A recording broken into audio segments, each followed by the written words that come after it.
This is Pet Life Radio. Let's talk pets.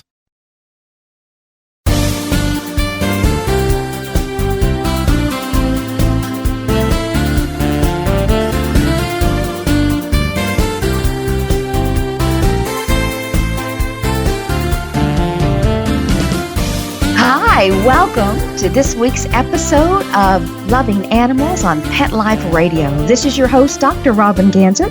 We're so thrilled to welcome you to this very special episode with one of the most amazing musical talents out there, the incredibly lovely, gorgeous, glamorous, and most importantly, an incredible spokesperson for the animals, Taylor Dayne. You remember Taylor Dayne's incredible hits over the years, including her catching dance tune, Tell It to My Heart, Prove Your Love, I'll Always Love You, and Love Will Lead You Back.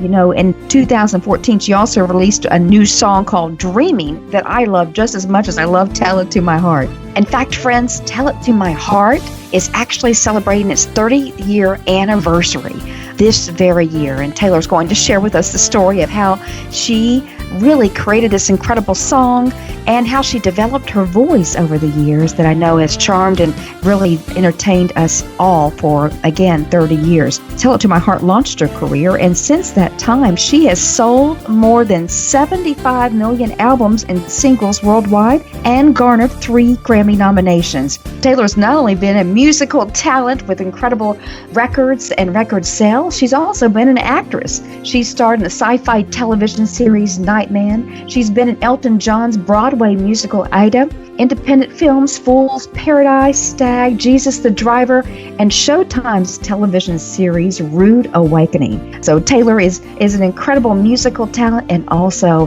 an incredible actress. What I love about Taylor, and you'll get to meet her in just a few minutes, is that she's also been on Capitol Hill, helping to be the voice for kids celebrating music education.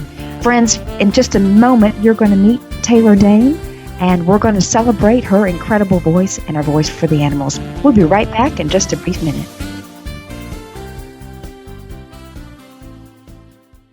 Hey, cat people. Litter box smells always on your mind? Think about your cat, not the box, with World's Best Cat Litter, the litter that delivers big odor control in a tiny package.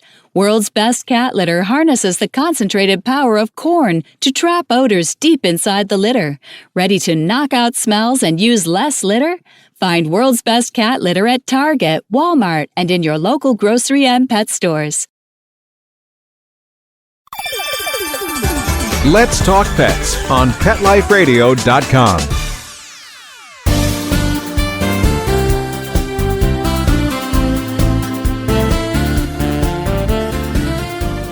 Well, welcome to this week's episode of Loving Animals. I am so thrilled to welcome the incredibly talented and beautiful Taylor Dayne to our show. Taylor, thanks so much for joining us. Oh, hi.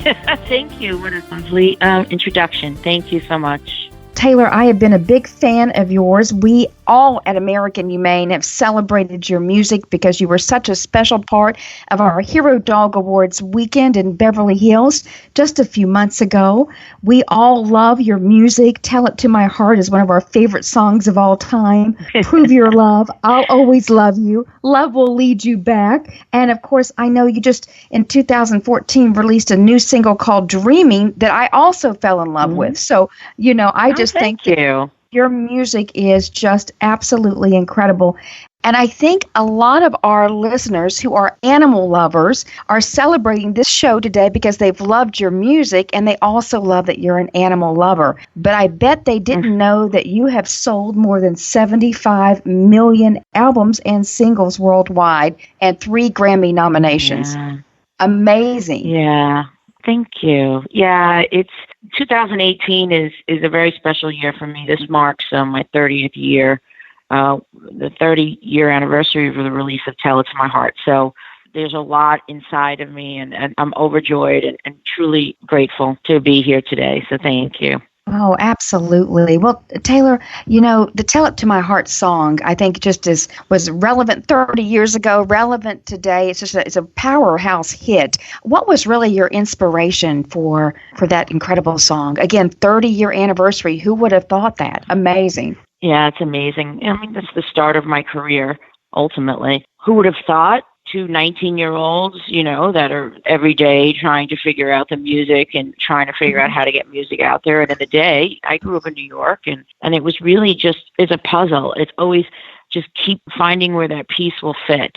And that's really kind of how it would, but how can you ever look back or imagine at the moment? Because that's Right. oftentimes that moment that we had really created something in the moment that really just transcended. So it's called a classic record. So ever grateful.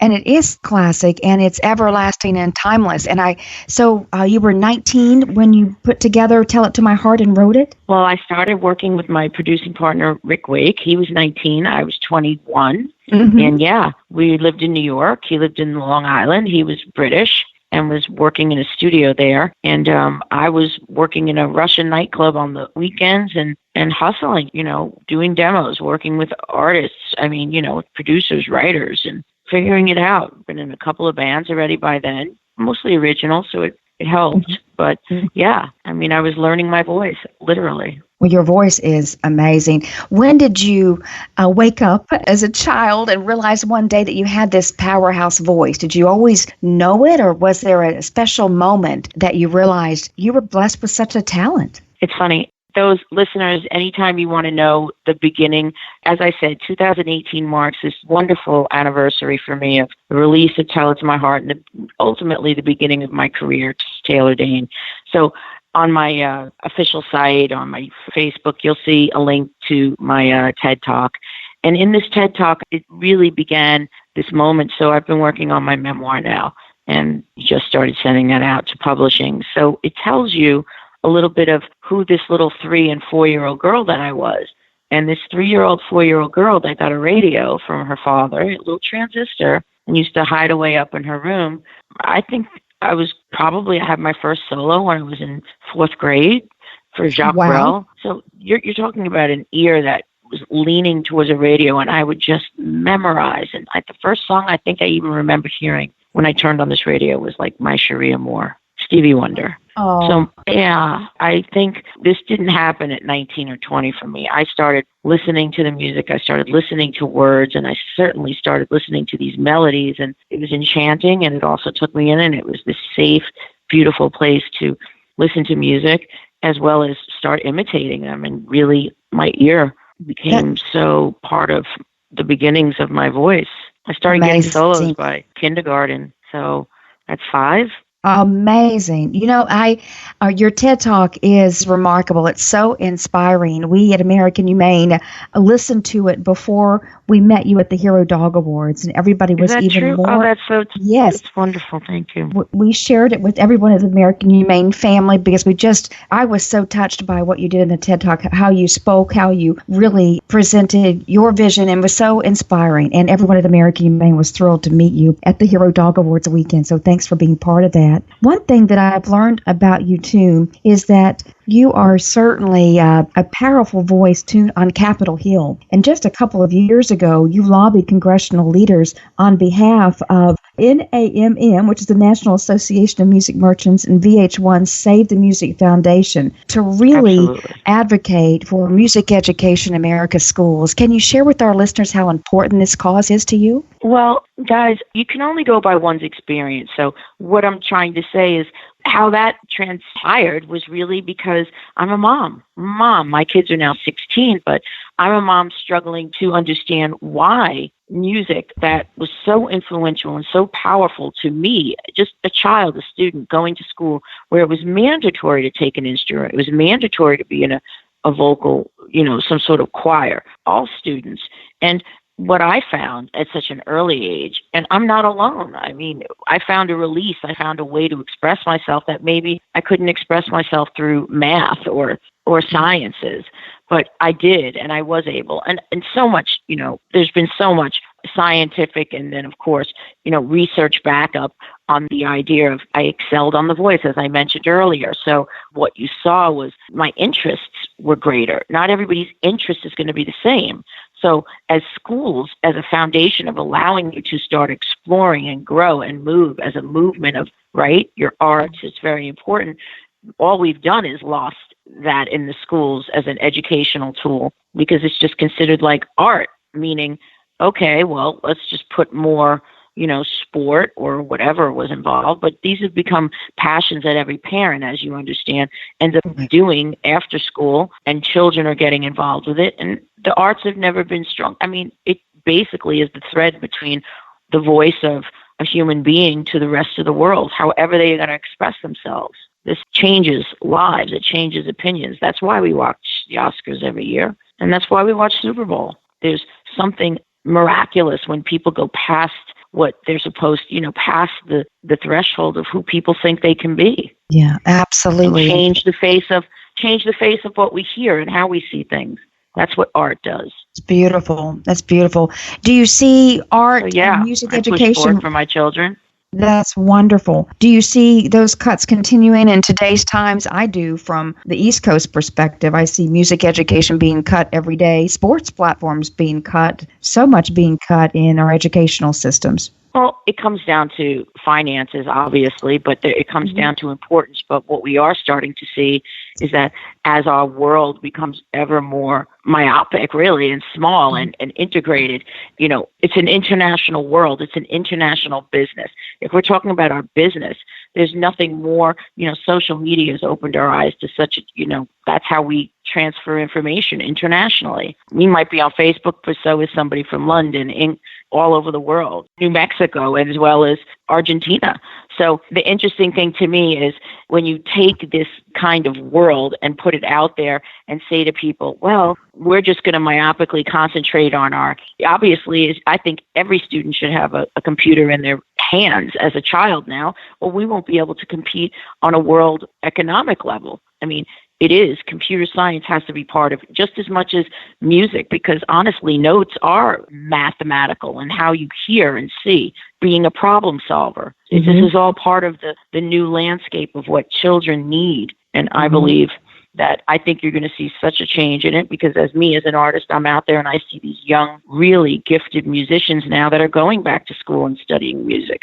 For me, it was study music as basically as you can, but get out there and work it. Right. These kids are now taking the time to learn their instruments, and more than that, learn the technical behind it. They have schools for this. They have schools for nightclubs now. So you understand the entrepreneur is forever where people are going to need to go and manage their own careers, because it's not like it used to be. It just doesn't exist. Fantastic. You speak about being a mom. I know you have twins, and you said they're 16 years old. Share us a little bit about your twins. Well, it got me on Capitol Hill, didn't it? It sure did. Yeah. They're their own people. They're incredibly independent and different. I mean, twins means they're fraternal. Let's start there, and they're boy and girl. So they're 16 now. I'm dealing with 16-year-old kids that know it all and do what they got to do, but they're a blessing, and they've shown me much. Do they have a musical bone in their body? Yeah, they do. And I've started them in a lot of different things. But at the same time, I think my son is far more going into the business component of life, and that's where he seems naturally. My daughter, I don't know, maybe who knows at this point. It's really, she's a very different person. Wow, that's wonderful. It's so great being a mom, and I love the fact that they were your inspiration to going on Capitol Hill and impacting so many other kiddos. So I really think that's, again, it's just to watch and see what they're not given, and that what we as parents have to combine our efforts endlessly to make sure they get that in a day. It was very important for me to be there and just have a voice for it. That's wonderful. Well, Taylor, I'd love to hear, because I know you love animals, and that's one reason we wanted to celebrate your incredible talent at the Hero Dog Awards. Share with us a little bit about your animals and your life. Well, I was that little girl that grew up in New York, in Long Island, and we grew up in an apartment, and small. I'm talking when I was quite young. My first were cats and kittens, but they were wild cats and kittens. I used to see them out by where people would put the trash, and my heart went out to them. Then it started with turtles, and it was just, don't ask me, because one of the neighbors had these box turtles, and I've always was just so fascinated, yet I felt this actual longing to be in the same environment they were. And I'm not sure what that led to me, but if anybody kind of looks on my sites and stuff, you'll see I'm quite an explorer, and I get out there, and animals resonate to me more than just animals. The animal kingdom is something to be cherished and nourished, because without that space and without that landscape, we are losing and nothing. We don't have that place of stillness to understand our actual biological, why being still and being in the moment is so important. And animals understand that. And they're forever represent to me the wildness and the beauty of what our world truly is. Oh, couldn't be better said than what you just said. That's incredible. I'm so thrilled that American Humane is going to welcome you to but what your organization does is takes that incredible companionship and ability, certainly with dogs and veterans. I was forever touched by that. I mean, it's made two souls very happy. Yes, and that's our Shelter to Service Dog program, where we take that wounded warrior with those invisible wounds of war, and we match them with a service dog. They are warriors. I mean, they really are. They truly are. They truly are. And that's why we have our freedom here. And then those service dogs we train from we take them from high kill shelters around our country and give them a second chance at life as a service dog. And there's nothing more poignant, I think, than seeing that pair matched together and both of them have a chance to heal. And I don't know. It's one of my favorite programs at American. It was beautiful. Yeah, it was mine too. It is mine. Thank you. I know we're going to welcome you to sunny Palm Beach, Florida, to perform for our Cocktails for Conservation celebration, where we're celebrating our efforts to work around the world for being the voice for those animals in zoos and aquariums and centers for conservation, really uplifting their standard of care and providing them with just an incredible environment to live out their lives in an enriched environment, too. Thank you for being part of that, because we see that with our species dying off at such rapid rates with the sixth mass extinction, we have to do more to keep these species alive and on the earth. And that really goes to being in the moment and to being that voice for the animals. So thank you for being part of our efforts to raise attention and awareness for the conservation program. My pleasure. Believe me. Yeah. Thank you. And I know you've traveled the world and you've seen animals in lots of different environments. Have you ever seen an animal that's been in threat or at risk, particularly as I think about your global travels? It makes me suffer, yeah. I'll never forget going to a couple of zoos in different countries, Mexico, and I think in France at one point, but we're talking over the years. Such confined spaces, so small, so just, where's the love? That's all I can say. Where's the love? It's just an expression of, I look at our ability to love and compassion, and I've seen enough, my shares of that kind of abuse, if you will, and that never sit well with me. And my heart naturally bled there. I think we've come lifetimes since then on so many levels, as it's apparent. A lot of my friends are advocates, hugely in the animal kingdom. Joanne Horowitz, Diane Warren, and they do their part. I mean, Medavoy, they're really doing their part to really bring up the advocacy, whether it's in the elephant, where, used as tirelessly, endlessly, so you can see. And then, of course, poaching and just this endless trade of this most stupidity of between shark fins and left animals cut and basically, executed for, and then left to strand, nothing brilliant about that for the use of the stupidest reasons. So you will never get sympathy on my part for that. I just do not understand it.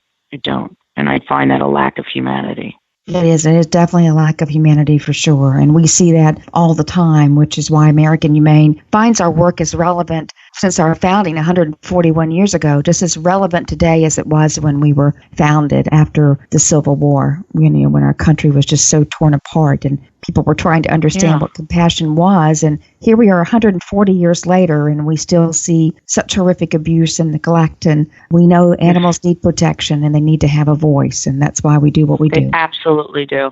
They absolutely need a voice. They need somebody out there for them when they can't. It's abuse. That's the only way to express it. So go beyond human to human, which we do enough of, as you can see. An animal doesn't have the same voice and capacity that we do to share their pain. So it's an incredibly important foundation or an organization. Thank you. Well, I have to tell you, Joanne Horowitz has been a good friend of American Humane as well. You're a good friend. She's been one of our judges for the Hero Dog Awards. So she's had the tough job of voting for America's top hero dog. And so we've been thrilled to have that wonderful friendship with her, too. She's a superstar for animals. For sure. That's for sure. Well, Taylor, I'm so grateful for your time today. Grateful for the fact that you have celebrated your voice with all of us, blessing us with with such incredible songs. And I can't believe Tell It to My Heart is 30 years anniversary. I don't know where 30 years went in my life, but I have to tell you. That's all of us. Oh, my goodness. I know. It's amazing. But congratulations to you. 75 million albums and singles. That's unbelievable. And just such a great credit to you, and your talent is, again, inspiring. And I encourage all of our listeners to go and look on YouTube for Taylor Dayne's TED Talk. If you want to spend the next 10, 15 minutes being so inspired, go to YouTube right now, pull that up, and it's, again, life-changing. Taylor, thank you for what you do for animals. Thank you. Our friend at American Humane, and we can't wait to see you and celebrate your incredible talent in Palm Beach, Florida, as we celebrate our conservation program. Fantastic. Thank you, Robin. Thank you, Taylor. Well, friends, you're listening to Loving Animals with Robin Ganser. We'll be right back after this brief message. We'll be right back right after these messages. Stay tuned.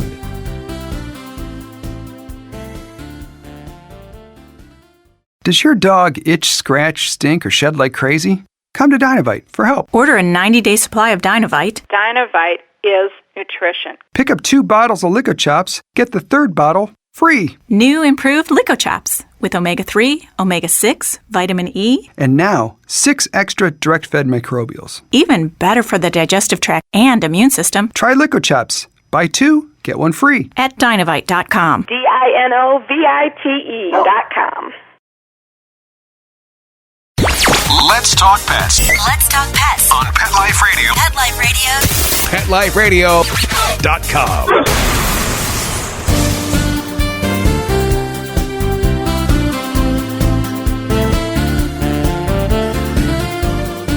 Thank you to Taylor Dayne, the incredible talent. I can't believe 30 years has gone by since the release of Tell It to My Heart. It was like it was just yesterday. I'm so thrilled that Taylor has been such a champion for animals, working with American Humane at our Hero Dog Awards, and also celebrating animals and conservation at our special event in Palm Beach, Florida. Well, you know, today in the news, and it's been in the news for weeks, has been the horrific fires in California. We think about the fires hitting Northern California and now Southern California. These fires have just been so devastating to so many of our friends and neighbors in the great state of California. So our thoughts and prayers are with everyone impacted. Well, American Humane jumped to the rescue, friends, and we brought 3,000 pounds of Chicken Soup for the Soul pet food to help approximately 160 lost dogs and cats at the Santa Paula Animal Rescue Center, which is Ventura County's first and only no-kill animal shelter. We were honored to partner with Santa Paula and help those animals who really needed desperately food and supplies. Those animals were evacuated from the shelter to escape the smokes and flames, and they were safely returned to the shelter after the fire was finally beaten back. And our thoughts and prayers are with everyone impacted by the mudslides, the horrific mudslides following the fires.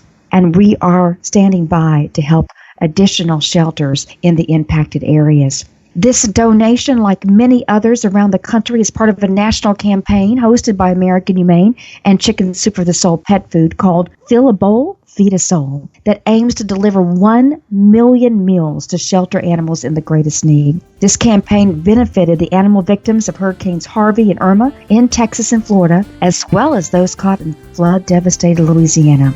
You know, we are honored to partner with Chicken Soup, and a big shout out to our friends there for allowing us to work with them to fill a bowl and feed a soul. I hope you will join me for next week's episode of Loving Animals here on Pet Life Radio.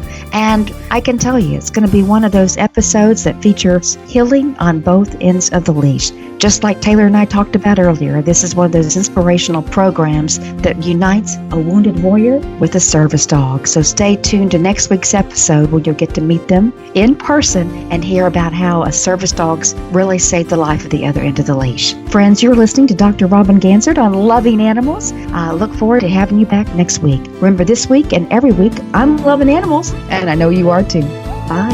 Let's Talk Pets, every week on demand, only on PetLifeRadio.com.